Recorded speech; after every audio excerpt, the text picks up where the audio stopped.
Okay, dear participants, I am Professor Sudeep Singh, Assistant Professor, Department of Civil Engineering.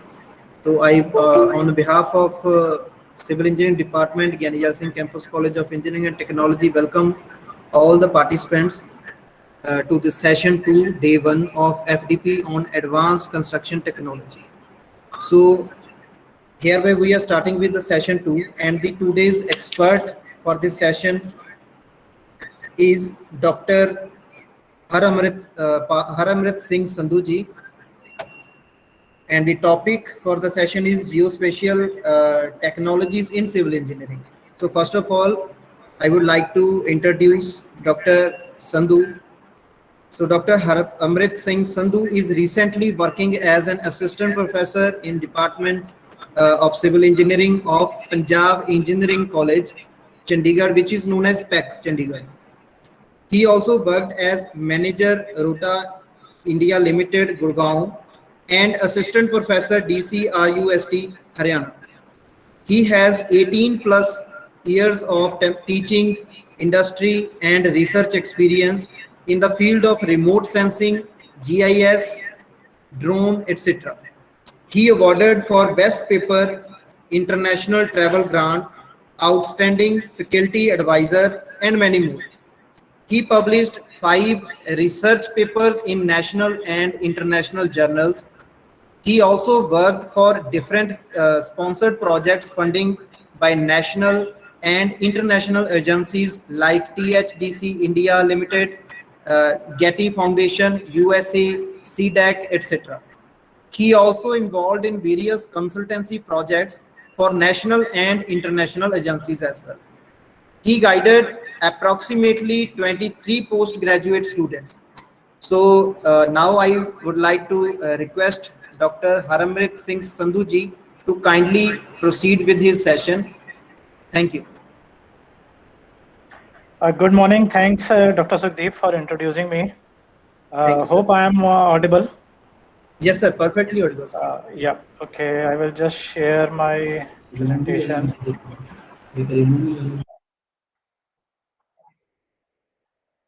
Is it visible now? Yes, sir. It's starting right now. Okay. Yes, sir. Okay. It's visible, sir. It's visible, sir. Yeah. Okay. First of all, I must share that although this topic of geospatial technology is a little bit different from the that basic, you can say that mandate of this session. This not of this session, but of this you can say that workshop. But surveying is, you can say that one of the base from where we have to start all construction things. So if you think about that, then yes, geospatial technologies or surveying, those are also very necessity of all the civil engineering purposes. So today in my topic, I will uh, in this session I will cover 3 topics. First one is GIS, then remote sensing, and I will try to cover drone mapping also. So when we talk about GIS is a geographical information system. So I'm sure that you are aware, but I'm just going to little bit about GIS and then other things also. Smart city. So number of days from last few years we are listening that smart city. So what is, if we talk about smart city is basically that we have infrastructure, although we have infrastructure, but now we are collaborating, we are you can say that interacting with all the infrastructure together. And most important thing when we talk about smart city is the base map. So basically whenever we start with a smart city, then it is, you can say that necessity or the basics thing is that we must have some digital map. So basically we have a digital map, then of course we need a surveying required to create a map. When we talk about surveying, it is to determine the relative position of points above, on, or beneath the surface of the earth. Through surveying we can get location as well as its characteristics. Earlier we used to have a hard copy map, those you can say that a printout of maps, but due to advancements of technology and latest inventions, latest techniques, latest instruments, map creation as well as visualization also becomes digital or advanced. So basically we are moving towards a smart city. So in a smart city we must have a digital map of a particular city or a particular area, apart from the, you can say that, all digital infrastructure which we must have plotted there. And when we talk about digital map, then of course it involves conventional as well as advanced technology to create map.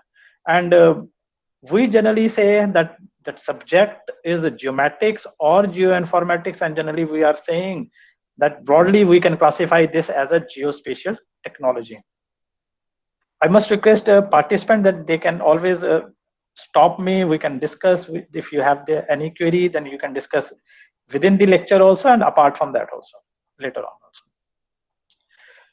So when we move from, you can say that, conventional techniques to hard digital techniques. So basically when we talk about conventional techniques, these here we use different method to get different measurements. Most of these things are, of course, that methods are basically slow, labor extensive, and yes, we get hard copy maps only. But when we talk about modern surveying, then these are precise, these are faster, less tedious, and just like total station, we can use one equipment for different measurement. Since most of the I'm sure that most of the participants are from civil engineering background, so we know what is total station. So basically total station, we can get horizontal distances, we can get vertical distances, we can calculate angles also, even we can put latitude longitude also. So basically for different type of measurements I am using one equipment. And yes, main purpose is that we are creating a digital map. Any participant can tell me what is this? See, most of my lectures, you can say that will be interactive. So I must appreciate if any of the participant can tell me what is this. Any idea? Map. It's a Map. Good. It's a map. Yes. Anything else? Any other participant? Apart from map, what we generally say about this? This is a term is something different. This is a what? This is a coloring shows some water or rock like that. Yes, very good. I like that when participants interact. Actually, basically, this is a, you can say that it's a survey of India topo sheet, isn't it? So this topo sheet has all kind of informations, just like water feature. Maybe you can say that roads. It may have other features also. It may have contouring also. And what is this? Anyone? This is basically a Google map, isn't it? So you can just see the difference. In most of the Survey of India topo sheet, we have contour lines. For a layman, it's really difficult to understand that what are the contours, what are the contour intervals, so that I can find out whether this particular area is of hilly area, hilly terrain, or a plain terrain, or a valley. So basically, if I have Google map, then even a layman, even a rickshawala can easily understand that this is a hilly terrain, this is a plain terrain, this is somewhat different terrain, this is road, this is some river is going on. So these type of things are very, you can say that important when we are discussing about various maps. So you can see the difference between the earlier which we used to have a Survey of India topo sheet, but nowadays we can have this type of map. Of course, when I'm talking about this map here, we have a DEM also, that is digital elevation model also. Anyone, what is this? This is basically a data. Okay, so I may have a data set of a Survey of India topo sheet or any, you can say that area, but most of the time these informations are in hard copy map. So I can, you can say that this is just a scanned copy of that. Or even you can say that yes, this is also a digital map, digital data, since it has a, it maybe we can get it in the Excel sheet also. But what is this? This is a map. So you can see that if I want to analyze this Excel sheet, it's really difficult to understand, difficult to analyze. But if I go for this map, it's really easy to understand, easy to visualize. Even if you don't know the data set from which this map is prepared, still you can easily understand that this color is signifying something else, this color is signifying something else, and this particular color is signifying something else. So basically different colors give me different, you can say that, visualization. Although I'm not aware that which kind of data is it, but still I can see that okay, this map is giving me some idea about 5 classes. This 5 classes may be about a economy survey, it may be of maybe you can say talking about GST tax paying people or something else. So we can just get an idea that this map is much better than this Excel sheet or data. So most of the time, as a civil engineers, we are talking about a map. So when we talk about characteristics of a hard copy map, we have lot of information, or even you can say that we have all kind of information, but information is cluttered up, that it is overlaying each other. If I just want to see a particular feature, I cannot do that. Just like in a Survey of India topo sheet, or even in a satellite image, if I just want to see a particular road, I cannot do that. That is a, you can say that characteristics or a limitation of a hard copy map. It's of course difficult to visualize, just like I gave one example, that is contour.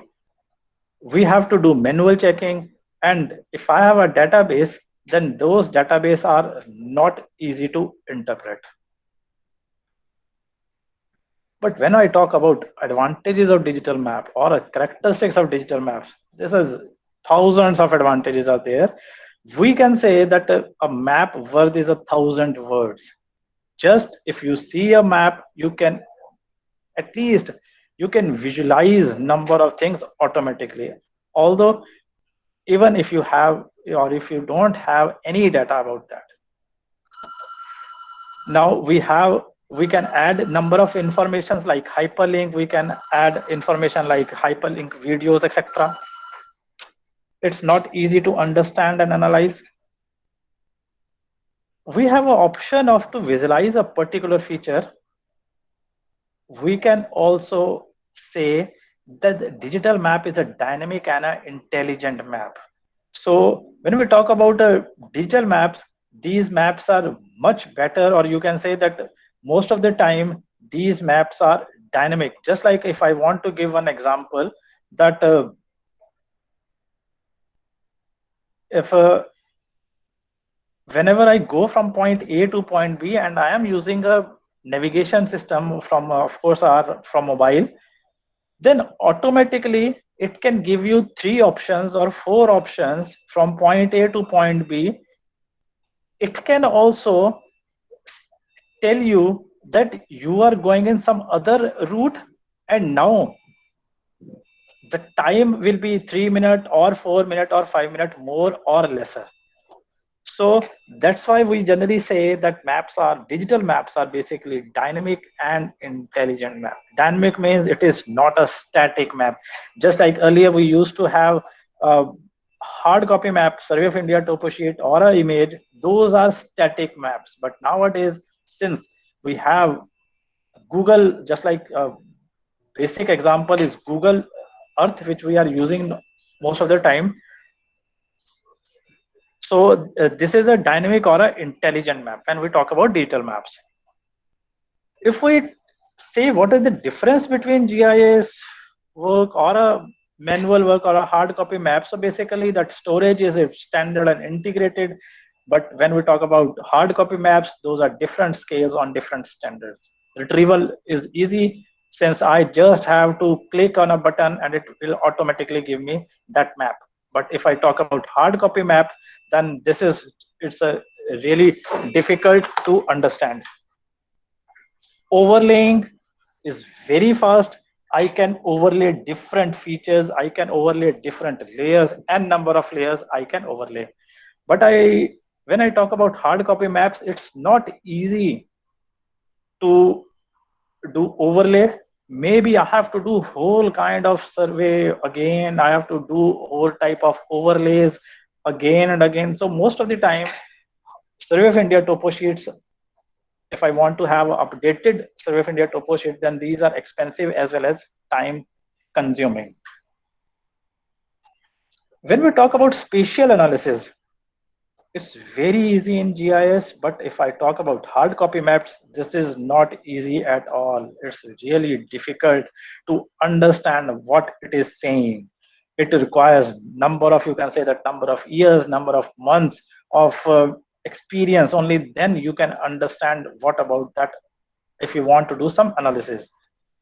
Display, yes, this is it's a cheap and fast, but when I talk about hard copy maps, then this is an expensive hard copy map. So when we say that process of creation, editing, visualizing of a digital maps, this is known as a GIS. So basically, what is GIS? GIS is a process of creation, editing, visualizing a digital map, that is known as GIS, Geographical Information System. So basically, GIS is a system in which we can hold information on geography as well as its characteristics. Geography means here we are just talking about X, Y, and Z. Basically, that means latitude, longitude, and elevation. And when we talk about characteristics, then characteristics means its properties, its its names, its color, just like that. It's information. So GIS is basically to create a map, to edit a map, to visualize a map. So that is a GIS. So in geospatial technology, GIS is a set and all other things, just like GPS, remote sensing, drone mapping, even total station data, DGPS data, or even you can say that plane table sheet or any map. Those are inputs to a GIS. So basically, those are you can say those are subsets. But when we talk about GIS, GIS is a set. As I have already discussed, that GIS map is not only a map, it's an intelligent map. It's giving you options. It is giving you that if you go by this particular route, then it's a 3 minutes slower. If you go by this particular time, this route, then this is a 4 minutes slower. So it's an intelligent map. And if you change that route, I'm just taking an example from point A to point B, I'm going and I'm driving on a car. Then if you change the route, then it can say, or it may say that you have to realign or you have to take a U-turn from a particular point. So you can see that it's a total intelligent map. It's a dynamic map. However, this type of efficiency, this type of characteristics, this type of property is not available in the hard copy map, because if you are going from point A to point B, no issues at all for a hard copy map. But intelligent map, it will assist you, it will help you, it will guide you. So what is a GIS? It is a system which can capture, which can store, which can manipulate, analyze, and most important thing, visualize. Okay, so in a GIS system, what I am doing, GIS is a geographical information system. So what I am doing, I am capturing information like its location, what is its X, Y, Z, information, capturing information also, that properties, characteristics, etc. Then storing, manipulating, that means editing. I can edit. Suppose a plot is there and some other person has bought that plot. So that owner name has changed. So in a GIS map, you can just do it easily. Otherwise, in hard copy map, that is not possible. You have to visit offices number of times. But if it is a digital map, then you can do. That's why we are talking about a smart city, so that you don't have to go to a particular place. You just have to send information to that office, and they should do automatically change, so that you can view that change of name in that map. Analyze, yes, then we can analyze a map very easily in the system. And when I'm talking about visualizing, then visualizing means seeing a particular map. I have already discussed that if I have information in an Excel sheet, or in a, even if a Survey of India topo sheet, then it's not easy to visualize, it's not easy to analyze. But if I have a digital map, then it's very easy to understand. And when I'm talking about GIS, then it's a capturing, storing, manipulating, analyzing, visualizing of what? A spatial data. What does that mean? Someone can say that this is a spatial data. You can call it as you like. So spatial data is basically that data which is occupying some space on Earth. Okay, so spatial data means you are occupying some space on a Earth. That means it has latitude, longitude, and elevation. There are some of the important terms which we must be aware when we are talking about GIS. Spatial data, we have already discussed that it's a location, it can be latitude, it can be longitude, it can be elevation. So anything can be a spatial data. But when we talk about non-spatial data, then that means its properties, its characteristic, what is the color, what is the name. So basically, when I am talking about GIS, so it must have spatial data and non-spatial data. If I don't have non-spatial data, then you cannot do any type of analysis. Suppose I want to go from point A to point B, from Chandigarh to Delhi, then there must be some information which can say that a point is that particular point is Chandigarh and that particular point is Delhi. So this is very important to have a non-spatial data also. So in GIS, I must have to have a spatial data as well as non-spatial data. Then we generally use two terms, photos as well as image. Can anyone tell me, is there any difference between photos or image, or these are just synonym? Any participant? These are same or a different thing?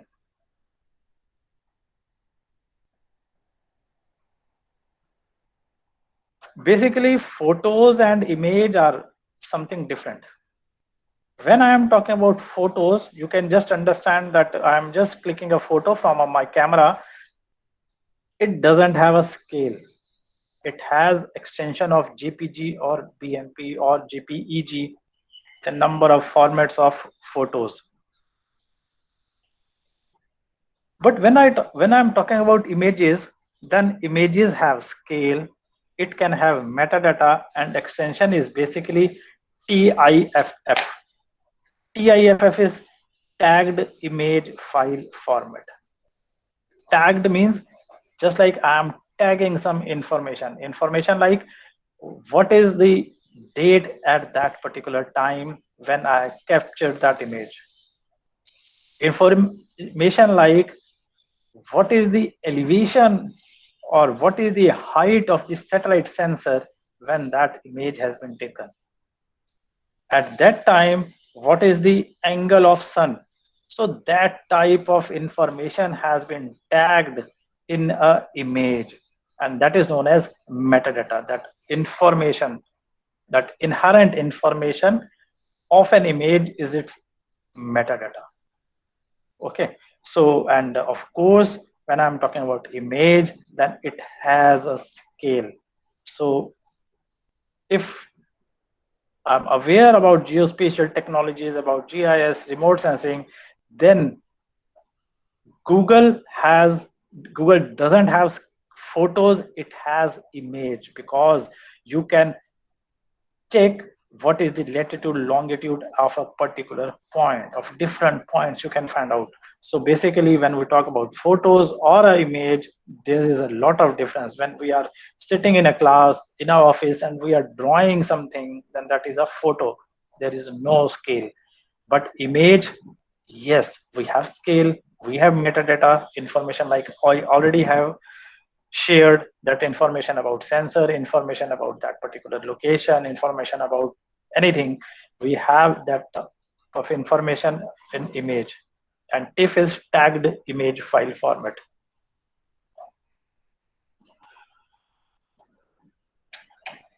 In this, I have shown there is one, this is some Excel sheet is there and there is some map is there. Can anyone tell me that whether this map is a spatial data or a non-spatial data? Any participant? I will like if you participate. So participants is basically, that means we are participating. So please interact. That will be much better. All participants are requested to kindly make this session interactive with your participation. Yes, I will like that. Otherwise, even in my class also, I will interact. I generally like interaction. Otherwise, there is only one way thing. So anyone can Shows share. non-spatial data. This map is a non-spatial data. Okay. And what about this Excel sheet? It's giving a That is special. spatial data. It is giving it. So this map is a non-spatial data, and Excel sheet is a non-spatial data. No. Yes. It is giving certain information regarding this, but Yes. I'm not sure of that. It is spatial data. Yes, I have discussed that spatial data is that data which is occupying some space on our Earth. So that map, I don't know whether you can see my cursor or not. Can you see my cursor? Now it's So- now it's showing. Earlier it's not. Okay. That this map where I am now moving my cursor, this is a map. So basically, what is this? This is a particular building. So this particular building is nothing but occupying some space on Earth. So this is a spatial data, just like this road. Road is also occupying some space on our Earth. This is a map. But this text is just an input on the map. So this is not occupying any space on the Earth. We can move this MIDC Central Road, just like this text is written. We can move from this point to some other point. We can move this text to some other point. So this is a non-spatial data. And even this Excel sheet, this is a non-spatial data. Why? Because if I click on a particular building, then it will give me a whole data, and you can see that this is a yellow color. So basically what it is doing, this is a information about this particular building. So if I click on this particular, if any building, then this Excel data will be highlighted. So Excel data is not occupying any space on the Earth. It is just giving me map, plot number, address, owner name, IDs, etc., etc. So basically, this is a non-spatial data. But when I'm talking about map, digital map, then that is a spatial data. Is it okay? So map, even this color is also occupying some space, but it is not occupying some space on our Earth. So this color is a non-spatial data. I can change that color, but location of the building, that is a spatial data. It has some latitude, longitude. So this is the difference between spatial data and a non-spatial data. Any participant can just stop me, discuss with me anywhere if he or she wants. All system has its components. Similarly, GIS also has its components. Hardware, software. Yes, hardware, I can install GIS software.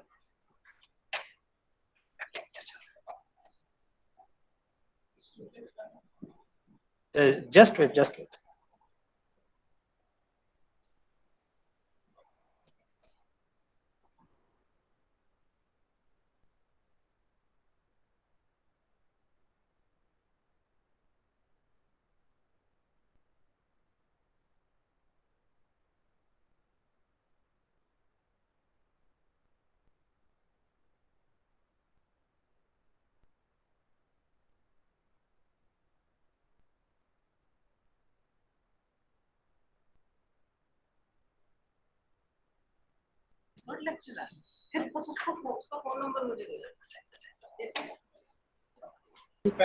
Uh, Am I audible? yes, right now you're audible, sir. Okay, okay. Okay, so I was discussing about hardware. So hardware is that I can use laptop, I can use desktop, anything. But when I'm talking about software, so we must have a specialized software about GIS, GIS software. So we can have GeoMedia, we can have ArcGIS, we can have ADAS imaging software, we can have QGIS software. Basically, almost all these softwares are licensed software that we have to procure, but QGIS software is basically you can say that freely downloadable software. It's a open source software. You can download, you can work on that, and it doesn't require any license for that. And when I'm talking about data, yes, I need data. Maybe I have to go for library, maybe I have to visit that particular area, and then I can collect. Maybe I have to use total session, maybe drone mapping, aerial photograph, Survey of India topo sheet. So I have to collect data, and then I have to, if that is not a digital data, then I have to make it digital, and then I can use it in the GIS. But main is skilled manpower or woman power. Basically, that means expertise. So apart from hardware, software, data, I must have expertise to work on that. So basically, we have to learn that software so that I can understand, I can do number of things. Just like presentation, so we have to learn how to operate those things. Similarly, in GIS also, we have to do number of things. And remember, when I am talking about editing, initially we have to add some data, only then I can do editing.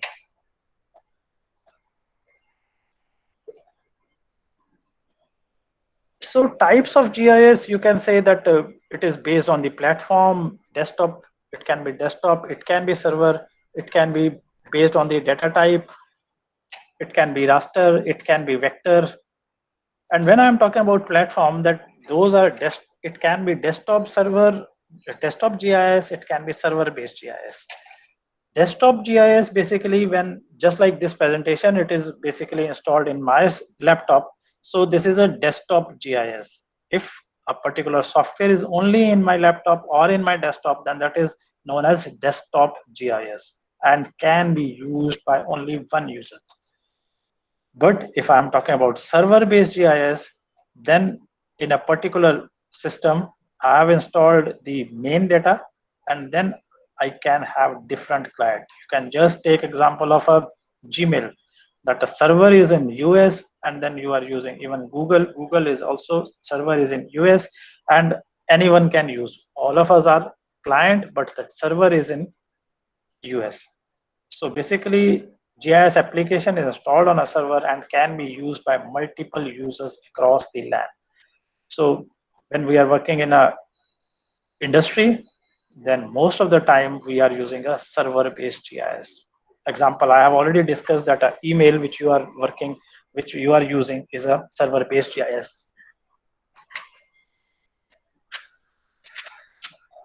If I talk about GIS based on data types, then it can be a raster map. And basically, you can say that we can divide GIS in two types. So it can be raster, it can be vector, and that raster is a base map basically. Base map, just like you can just see that when I open a Google Earth, then you can see an image. So basically that is a base map. So whenever I am starting a creating a digital map, I must have some base map. You can just take a crude example that if students, if we teachers give some assignment to a student, then one or two students make assignment and then all other just topo that. So basically same thing is that base map, that I must have one base map. Only after that I can draw, I can digitize various features on that. So that is a raster. So raster is a base map. Base map can be Google Earth, it can be Survey of India topo sheet, it can be aerial photograph, or it can be, you can say that even drone map or anything else. Those are any image. Even you can say that plain table sheets, we can use it as a base map. So those are known as raster. So this is just example of raster. Just in a Google Earth, if you see a map, this is satellite. If you here you can get that option to get a satellite. This is a satellite view. I cannot edit these things. So this is a raster. This is a base map. It can be Google Earth, it can be Survey of India topo sheet, aerial photographs. I must add that in general terminology, we generally say that this is a Google Earth image. However, this is not a Google Earth image. This is a QuickBird image. But in general term, we generally say that this is a Google Earth image. And when we talk about vector, then we say that whatever we draw on this particular raster or an image is known as vector. So this is a river, we can plot a road, we can forest, we can plot point. So basically that base map is a raster and vector is the whatever we vector can be whatever we draw on a raster, that is river, road or forest. So this is just like a vector. So you can see that this is a water feature if I click on a satellite, but if I click on a map, then basically I can see this type of thing. This is a color is given by some expert. Even you can see that name of that water feature, Sukhna Lake. This is a map of Chandigarh. You can see that road names are there, some text are there. So all these things are created by a man, by an expert, by a team. So you can now easily understand this is a raster, this is a vector. So raster is base map which we cannot edit. It can be an image, it can be a Survey of India topo sheet, it can be aerial photograph, whatever you want to say. These are the base maps. But when we talk about vector, whatever we draw on a raster, that is manually which we do, those things are known as vector. So this is just a more, you can say, the differentiation about vector and GIS. So vector is basically point, line, area, and when we talk about raster is basically pixel based. Even your photo, if you zoom, then you can get this type of pixelite. This type of pixelite you can see in a photo. That is a raster. But if you zoom this vector, you will not get any pixel thing. So basically raster comprises of pixels in the form of rows and columns along with their DN values. DN values is digital number.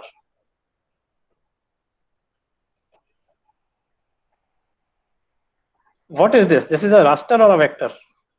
Any participant? A raster. Very good. And what about this?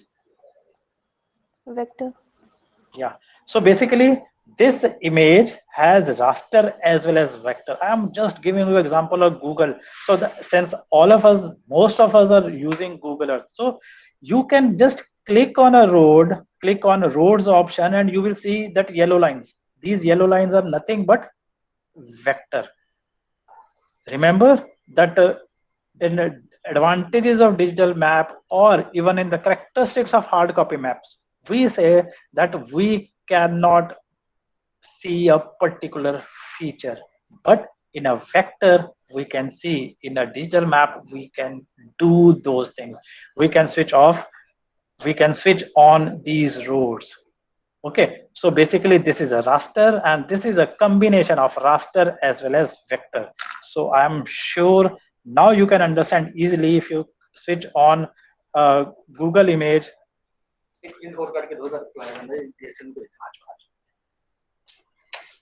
So basically you can understand that this yellow line is a vector and that image is a raster. GIS input data, basically when I'm talking about GIS is nothing but detailed map. So I can have a input from paper maps, I can have GPS data, I can have aerial photographs, satellite data, photogrammetry, anything. There are a number of things which I can input to the GIS. And output can be report. Again, I can take a printout of report. I can take printout of big maps, plots. I can do a GIS derived maps. I can get a cartographic maps, basically depending upon that. You can say that geological maps. So I can, inputs can be n, and similarly output can be n type of output I can have with the help of GIS. This is a very important when we talk about what is GIS. GIS funnel is basically we use in you can say that in programming thing also, that funnel. What is this? That is garbage in, garbage out. Most of us who have studied programming, so basically in that we generally say that garbage in, garbage out. If your code is wrong, then you will get a wrong output. Similarly, if this is a, you can say you are doing input, this is a GIS, you can getting a database. So all it depends upon the data which you are putting into the GIS. Okay, so if you are putting wrong information, then you will get wrong in output. If you are putting in good information, right information, then you can get good information or output. Applications, there are n number of applications. I will discuss some of these applications. It's a powerful tool for solving real world problems like queries, analysis, etc. GIS software, ArcGIS, GeoMedia, CAD softwares, AutoCAD and MicroStation. Can anyone tell me what is the difference between CAD softwares and GIS softwares? You must have worked on MicroStation or AutoCAD. In AutoCAD, I also can have a map, which is a scaled map. In GIS also have a scaled map, but what is the difference?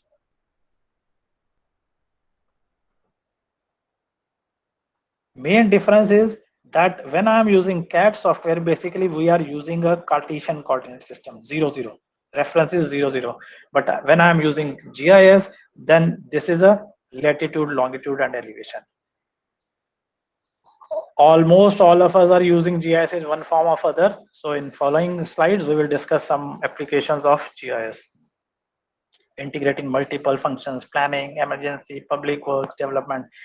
I will not discuss all these slides, but I will discuss some of the important slides, just like intelligent transport system. GIST, basically the terms is GIST, that transportation. So we can use GIS in infrastructure planning, design and management, traffic safety analysis, public transit planning and operations. Example is best route and shortest route. So if you have filled all kind of information in a GIS map, you can automatically get best route and shortest route. Remember that navigation system which we are using. So we can get this type of applications. We can track a vehicle just like this here, where this particular vehicle is moving. So I can get that where is that particular bus, what is the direction, speed, where bus stopped, how long did the bus stop. So these type of things we can do with the help of GIS. Police is using this vehicle tracking information extensively. Sensitivity zone map, you can draw this type of map, that where are the reserve forest, protected forest, other forest, etc. Buffering, to check encroachments within a certain distance to road, just like this. This is a, suppose this is a road, and we know that some of the road have 100 meter of buffer, some have, just like here it is written that which passes are within 60 meter of the road. So I want to check how many buildings are encroaching that land which is 60 meter to this side and 60 meter to this side. Just like in national highway, we have a different buffers that 100 meter of left side or 100 meter of right side, whether construction of a building is allowed or not. So if I have a building feature, I have a road feature, then using buffering option, I can check how many buildings or how many areas are encroached for a particular area. So we can do these type of options. You can say that applications. This is again a map. You can just create this type of map and you can easily say that where there is the shopping map, where is the green area, city greens, green belt, just like those things you can easily do. You can easily see. Visualization is very easy nowadays. Even you can create a 3D map which can help you in planning various services. Healthcare, yes, we are using GIS in a healthcare field also, disease outbreak monitoring and modeling, just like this. So what I can do, I can plot various diseases that where that a particular, you can say that frequency of diseases. So dispersion of a disease in a Thailand, this is a map of a Thailand, and you can classify based on the number of diseases. So you can get a whole some idea that which area is more affected and which area is less affected. Similarly, if you have a digital map, you can manage or data site selection. Suppose I want to plot a, I want to construct a nuclear plant. So I will check whether it's a near to the residential area or far away from the residential area, whether it is near to the that water feature or far away from the water feature. If we want to, you can say that finalize the ATM machine, that location of the ATM machine, even then you can find out whether it is in a residential area, it should be in commercial area or any other thing. So you can manage site selection. Social services also, we are using GIS a lot. I have used GIS. I've done one project with my students. This is a major project of student. What we did, we just find out that tobacco products being sold near institutes find back group. This is the title of that, and this project has been published by various newspapers in Chandigarh. Basically, what we did and what are the main mandate that we want to find out. We want to find out that how many areas are violating this law that is known as COPTA law, that is Cigarette and Other Tobacco Product Regulation Act. This law says that within the 100 meter of educational institute or a religious place or other even that hospitals, etc., no one should allow, no one can sell liquor or a tobacco. So we just checked out whether Chandigarh is following that or not. So we do what? We did a survey of those type of tobacco sellers. We digitized, you can say that digitized digital map, roads, buildings, etc. And then we use buffer. And we get that number of violations are there. So you can see that if the size of buffer is increased to 150 meter, the number of violation points touches 104. So all depends that what kind of rules or regulations which we are taking care of. Similarly, you can use this GIS into finding out the not finding out, but you can say that analyzing the accidents, alcohol, tobacco, and then later on you must be surprised that after 2 years, then Indian Express reporter also came to me and then said, "Sir, just isko ek bari fir se karo and see what are the whether violations are increasing or decreasing." So we did this type of survey again. This type of things you can do with the help of GIS remote sensing. So we have we have black spots. So we identified locations of the black spots and we did some analysis. So you can use GIS in a property tax thing also to efficiently administer property tax system. So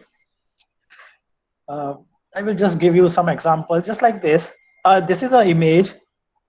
We have marked that, okay, this area we should have to taken care. Okay, so we have taken, you can say that, extracted that area. Then we have created a digital map. Remember that this image is a raster and this yellow lines are the factors. So these we have to create, we have created, we have also created all those buildings. Then what we did, we added all kind of non-spatial data, that these information G+1, G+2, these are the non-spatial data, but these buildings are what? Spatial data. So we have added all these type of information.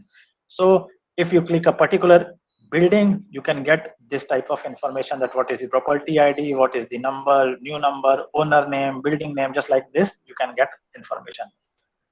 Since I have a digital map, I can give different colors. So I can see, I can just query that how many buildings are the residential buildings and how many are their non-residential buildings. Similarly, I can give a query that how many buildings who has paid the property tax or not. So similarly, with the help of this, I can get whether this these are the properties which have already paid the tax, and these are the buildings which have not paid the tax. So these are the defaulters. So what I can do, I can just take printout of this type of information, give it to JE or the concerned person, and do the needful. So we can use GIS in these things also.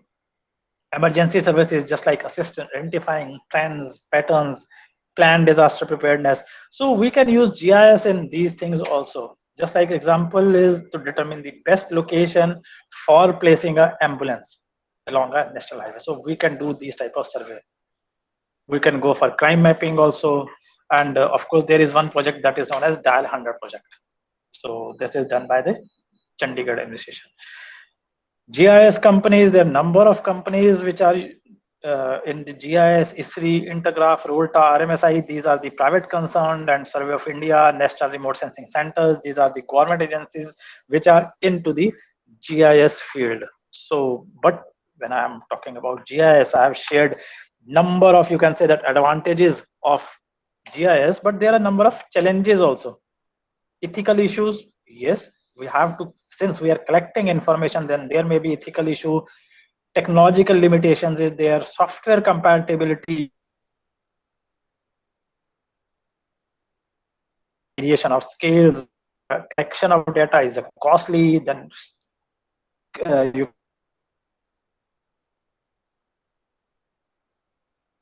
can say that even the challenges which we have to be take care. Okay, so in this particular session, we covered GIS. GIS is a tool to store, manipulate, analyze, and visualize spatial information. These are some of the applications.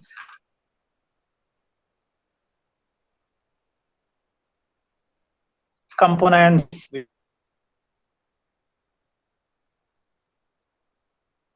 covered advanced equipments also.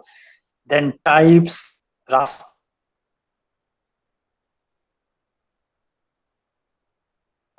vector, and nothing. Okay. Input to the GIS map, and this is the base of a GIS. So before, if I am planning a GIS map, creation of digital map, then first of all, I must have some image, remote sensing.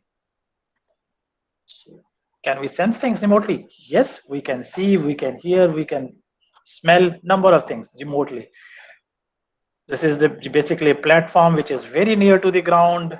This is above the ground, and this is a master. So this is touching the ground. You can say this is aerial photogrammetry, and here we are talking about satellite. So basically, remote sensing is nothing but it is the acquiring information about an object on the earth without coming into physical contact with it. Just like we are seeing a particular wall or ground or anything, if I can see, then that is a remote sensing. It is done to detect, measure, record, and analyze. Basically, when I'm talking about remote sensing, then I am using energy which is reflected or emitted by the object. So I is a response to the in the range of 0.4 micrometer to 0.7 micrometer, which is in the visible range. But remote sensing is basically when we are talking about beyond visible region. Okay, why beyond visible region? You can just see that if I take a photograph from this particular, you can say that table, then I can get a very detailed map, very less area. But if I am taking photograph from an aerial photograph, area is bigger, but details are less. But you must have seen number of images, just like Google Images, that satellites are more than thousands of kilometers, but you can get a very good image, clear image, detailed image. How this is possible? Because of remote sensing, because we are using sensors which are working beyond visible region. There's one more example of remote sensing, just like X-ray. So there are a number of applications of these things, number of technologies are advancing. So you can see civil engineering moves from chain survey to the plane table to the total station to the GIS map, and now we are talking about space remote sensing. So we are talking about satellites, we are talking about sensors. So these are some of the platforms in which we are capturing an image: ground based, air based, and space based. Ideal remote sensing, real remote sensing, I will just discuss about this. This is the overview of remote sensing, that if this is a sun, I must share that whenever I am talking about remote sensing, that means 90% of the time source is sun. So from sun, rays are coming, they are touching to the ground, or you can say that objects, then these are reflected back to the sensor. We are capturing that image.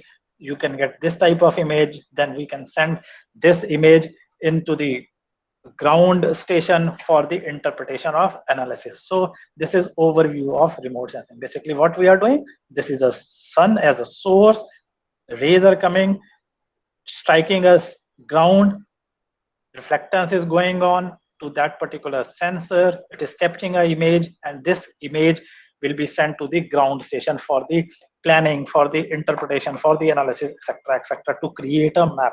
And remember that when I am talking about that rays are coming here, we have atmosphere also. That is known as real remote sensing. If I am not considering this atmospheric absorption and scattering or reflectance, then basically that is a ideal remote sensing where I am not considering atmosphere. But if I am taking care of atmosphere, then that is known as real remote sensing. This is the types of remote sensing that we can divide remote sensing into passive remote sensing and active remote sensing. I have already shared that most of the time I am using sun as a source. So passive remote sensing is sun. In the night, if I am seeing a particular thing, then that is because of the light, tube light, it may be bulb, it may be LED, it may be tube light. And active remote sensing, basically where sensors provide their own source of energy, just like radar, just like total station. So we have to click on a particular button, rays will go, strike a target, come back, then that is an active remote sensing. Okay. Camera is an example of passive remote sensing as well as active remote sensing. How? If I am clicking a photograph without flash, then that is a passive remote sensing, because here I am using sun as a source. So rays of sun is striking to that particular target, and I can see that object feature and I can click photograph. But in the night, what I have to do, maybe I have to use tube lights or anything, or I have to use flash for the capturing an image. So that is known as active remote sensing. So this is again that what is this active remote sensing? That satellite has different sensors.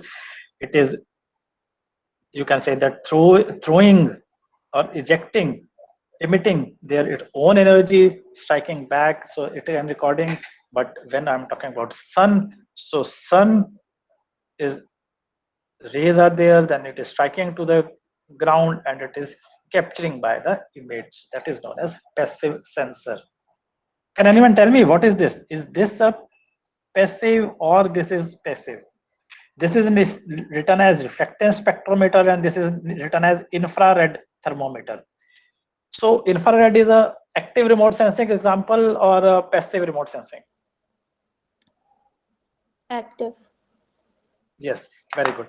So this is a active remote sensing. Why? Because it is emitting its own energy, but this is a spectrometer. So it is just using the sun's energy. We can just avoid. Okay, resolution. Most of us are aware about the resolution. So basically, when we say resolution, it is the ability of a sensor to distinguish between two objects. So this is a very good example that how a resolution will give me output. So you can see that this is a 30 meter by 30 meter boundary. There is one house is built in that. Okay, so this is a 30 meter resolution image. This is a 5 meter image resolution, and this is a 1 meter resolution image. So you can see that if satellite image has a 30 meter resolution, then I can see only one feature, not two feature. Why?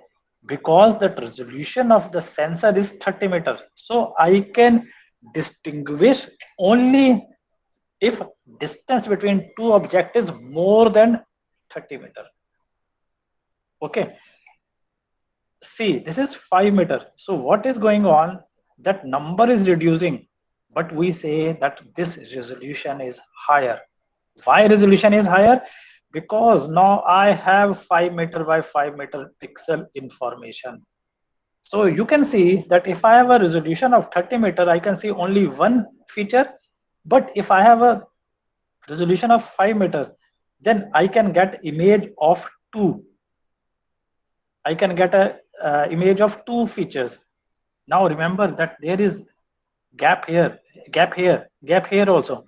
Since these are less than 5 meter and resolution of the sensor is 5 meter, that's why I can get only these two difference, not other than this. Okay, so here I cannot visualize this, but if resolution is 1 meter, only then I can get this differentiation also. So this is 30 meter output, this is a 5 meter output, and this is 1 meter output. Numbers are reducing, but we will say that resolution is increasing. This is a higher resolution data, 1 meter resolution data. So you can easily understand, since resolution is 1 meter, we have more detail. So this is not easy to get this image. We have to buy this image. Till now, or there are a number of sites where you can download images. Most of the time, you can get resolution up to 10 meter, which you can freely downloadable, which are freely downloadable. But if you are want to have image which is less than 10 meter, then you have to, most probably you have to buy those images. Okay, so this is the basically resolution.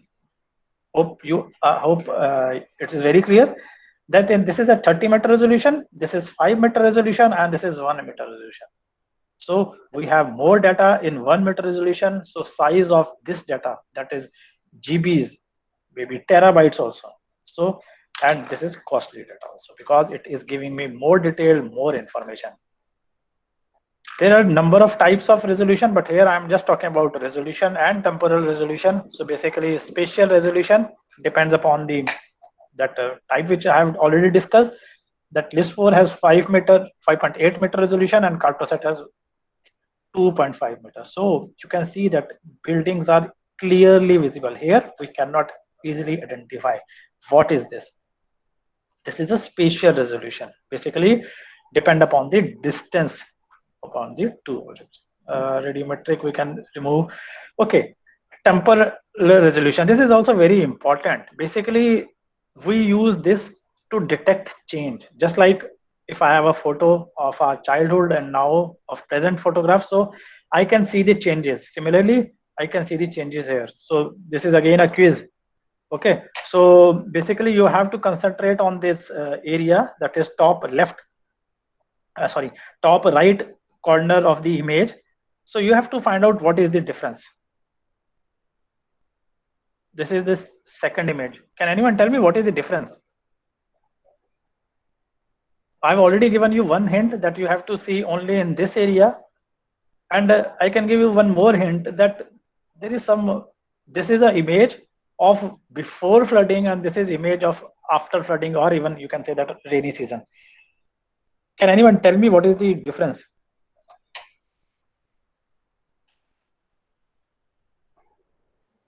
This is first image, this is second image. Okay.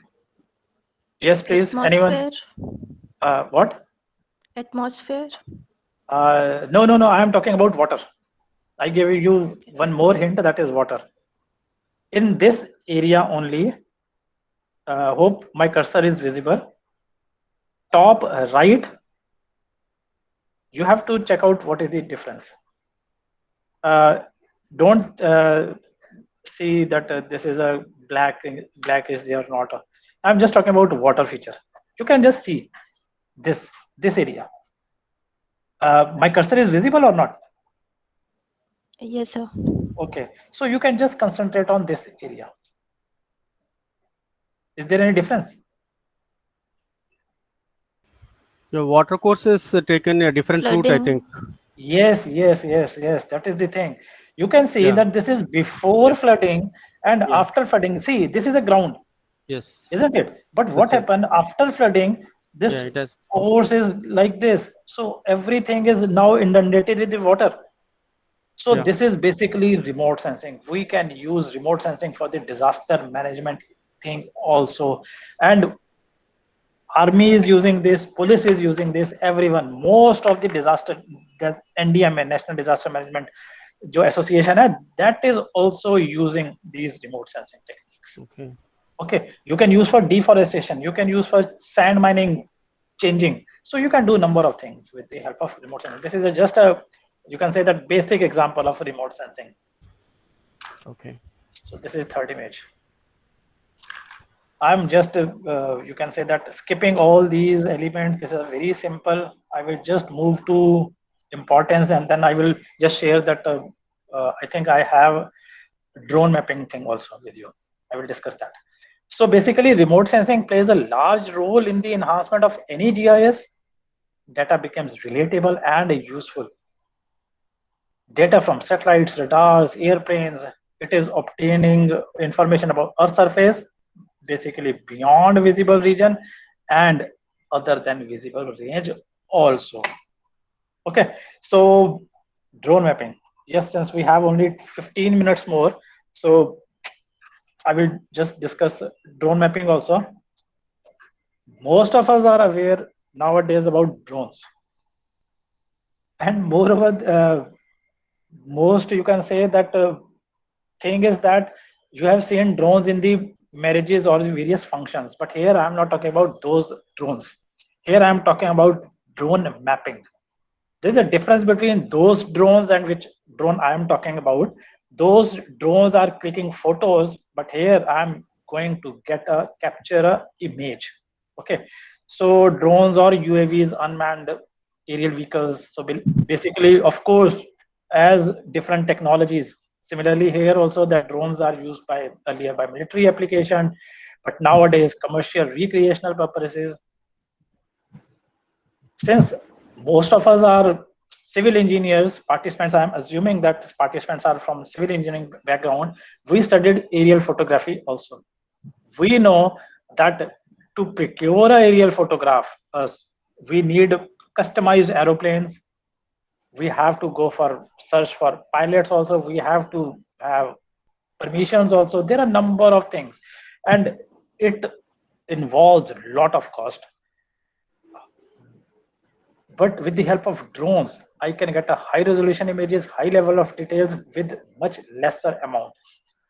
A drone can be set and ready to fly in approximately 20 minutes. These are environment friendly. I am also working with the Chandigarh station in drone mapping. Actually, there is one project that is Digital Land Record Modernization Program. So under that, we have mapped using drone various sectors and various villages of Chandigarh. When we talk about limitations, strong winds, rains, weather, these are, you can say, that big no-no when we are flying drones. Drones may strike a tree or building and then replacement may be required. Yes, we need permissions here also. Although recently DGCA has, you can say that gave number of guidelines, but still we have to go for various, you can say that lot of permissions are required for the same. When we are using drone or drone survey, so use of a drone unmanned to capture aerial data with downward facing sensor. Remember that when I am using aerial photograph, then even then that camera is downward facing sensor. But in drone, I can give different angles also when I'm using drones. During a drone survey with an RGB camera, ground is photographed several times from different angles. Okay, and each image is tagged with coordinates. So I can give different angles. I can even here I have written RGB camera, but nowadays you can have different sensors. Even you can install or you can use thermal sensors. You can use different kind of sensors in drone mapping also, drone cameras. Surveying with a drone offers enormous potential to GIS professionals. Yes, since suppose you just are making, maybe you are making a GIS map and you want to have an image. So it is much easier to go for drone mapping than the going for aerial photogrammetry. Okay, so this is surveying with a drone offers enormous potential to GIS professional. Surveys of the same quality as the highly accurate measurements collected by the traditional method, but in a fraction of the time. So if we compare it with the aerial photography, then it is better and in a very less time I can get. I don't know whether this will work. Okay, it's great. Can you see this video?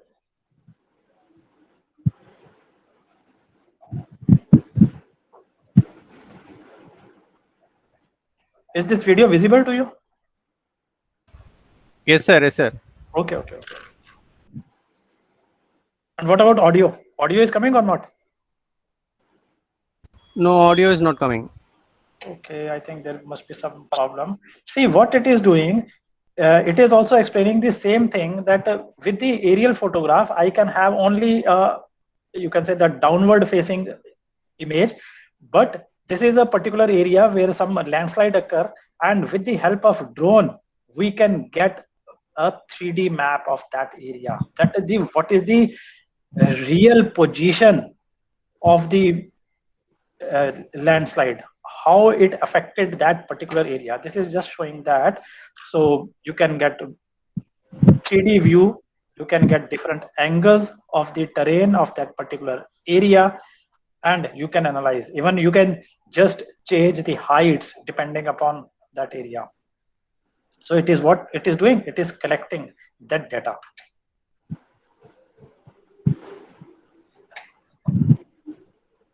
And see what it is doing, it is creating a contour also.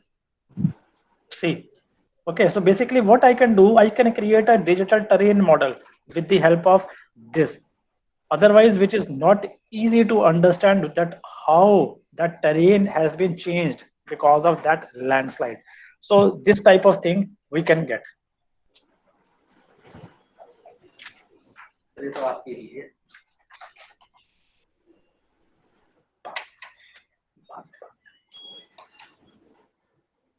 So when we talk about benefits of geospatial technologies, here I am talking about all technologies which I have covered and even which I have not covered. Okay, so geospatial technology doesn't only include GIS, remote sensing, drone, but it includes GPS, it includes total station, it may have include nowadays we are using even artificial neural network, fuzzy logic, machine learning, etc., etc., in the geospatial technologies. So we can go for health and inspection of highways, infrastructure, asset inspection, bridge inspection with reference to the disaster. In a periodical aerial inspection helps these stakeholders to keep track of their critical assets and avoid catastrophic damages. So this is my last slide. Thanks for the patience. If you have any question, any query, then you may ask me. I will be happier to discuss with you.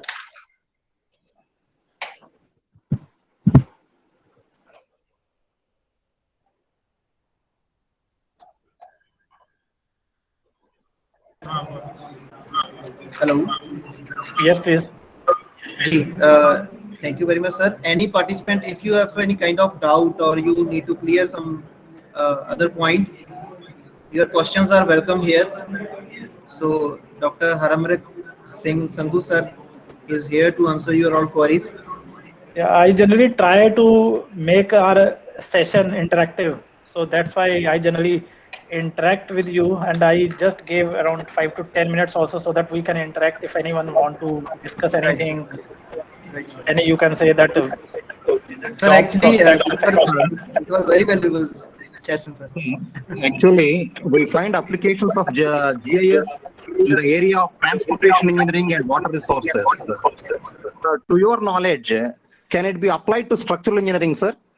Yes, sir. Basically, nowadays I'm interacting with the Indian Railways also, and we are planning to have one drone mapping of a bridge. Sir. Because there are a number of bridges in Indian Railway where we cannot go, but those are getting, you can say that rusted, or maybe we have to study, you can say that whether that load is proper or not, whether it is deflecting more or not. So we are going for drone mapping also, and moreover, in number of times, a number of that bridges which nowadays are constructed, we are using sensors. Okay. We are installing sensors on the bottom of that particular, you can say that bridge, so that we can see that how much deflection is going on. For monitoring purposes. Yes, for monitoring purposes, even for tunnel, for dam purposes. Nowadays, every dam has this total station reflectors are installed there. Sir. Automatically, they are taking readings and they are sending it to the, you can say that head offices or those who are working on that. Yes, geospatial technologies are nowadays used in structural engineering also. Thank you, sir. Yeah, thank you, sir. Thank you. Thank Mr. VB, Mr. Atre. You can always contact me. I have shared my details with the organizers also. Hello. So you can contact me. Yes, please. Ji, sorry. Okay, sir. Continue, please. Okay. I thought that you were asking something. So if any participant have other query, you can ask, or then we can. I think it's a time for completion. Yes, I think there is no question, no queries. So I'm very thankful to all the organizers, Professor Kundan Rao and Dr. Bansal also, for calling me. And of course, participants can interact with me. They can send email. They can call me for anything, for if they have any query. Thanks. Thank you very much, sir. Thanks for sparing the valuable time. It was actually very informative session, sir. Thanks. Thank you very much, sir. And thanks to all the participants for patience hearing. And now it's time for lunch break. We will gather together again at 2:15 sharp. Actually, the session 3 of day 1 will start at 2:30 p.m. So we will send you the link 20 or 25 minutes prior to the start of session. So kindly join the session at least up to 2:20 p.m. So thank you very much. Now you can leave the session. Thank you.